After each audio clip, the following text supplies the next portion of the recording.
Hi. Today I want to share with you a story that I told to the primary children this last Sunday, and it was to help us learn a pioneer song.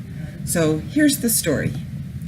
Nathan lay on his bed with his suitcase beside him, his forehead bunched up in thought. For the last month, his family had been talking about their pioneer ancestors in family home evening, and last Monday, Dad had given the family a challenge to think about and to write about in their journal.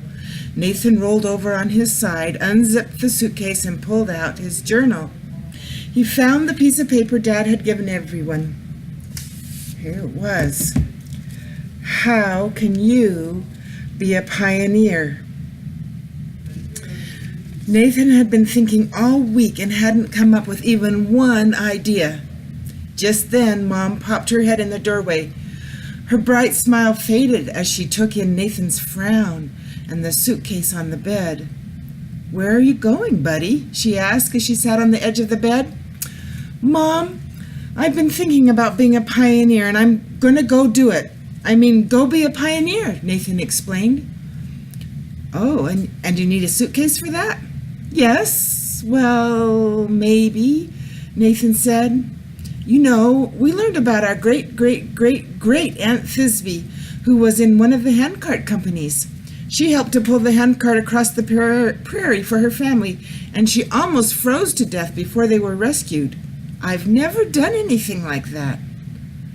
"Well," Mom said softly, "to be a pioneer, you don't have to push a handcart."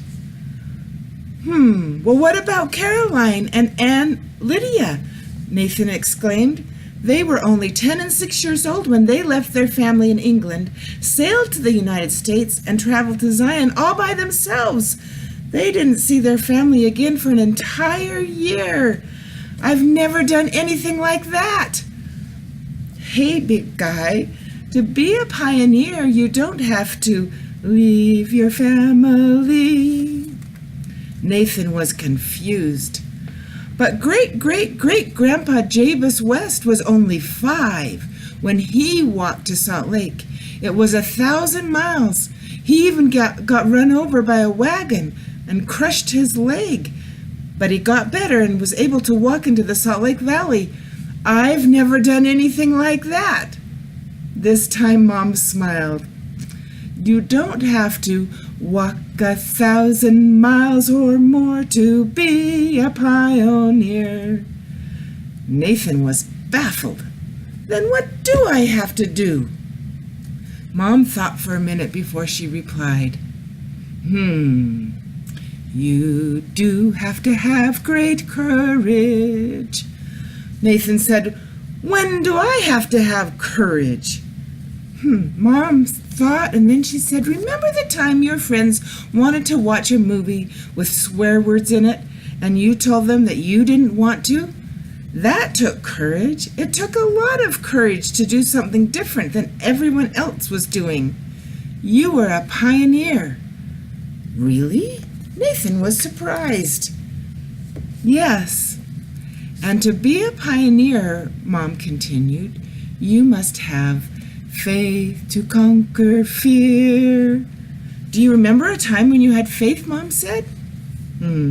Nathan shook his head. "I can think of one," offered Mom. "When Grandma had to have her surgery, we were all afraid for her." "Yes, and I prayed for her," said Nathan, "and then I knew I just needed to tell her how much I loved her, and that would help her." "You had faith like the pioneers," said Mom. "Still," said Nathan, "I've never walked for 2 months, so I better get started," half teasing as he reached for his suitcase. Mom laughed. "Nathan, you just need to work with might for a cause that's right, to be a pioneer." "I know a time I did that," Nathan said. "When the stake had Helping Hands Day at the park, I worked really hard picking up garbage and cutting down weeds." "Yes," Mom said, "and that helped the people of our town know that the church would help our town to be a nice place to live. That was a cause that's right." Nathan jumped off his bed. "I guess I don't need this suitcase anymore," he said. With that, he grabbed his journal and headed out to the backyard fort for some peace and quiet. He had all kinds of ideas to write in his journal now. Okay, the primary song that story was inspired by is this. You don't have to push a handcart, leave your family dear, or walk 1,000 miles or more to be a pioneer. You do have to have great courage, faith to conquer fear, and work with might for a cause that's right to be a pioneer. Okay, you might like to learn that song. Goodbye for now.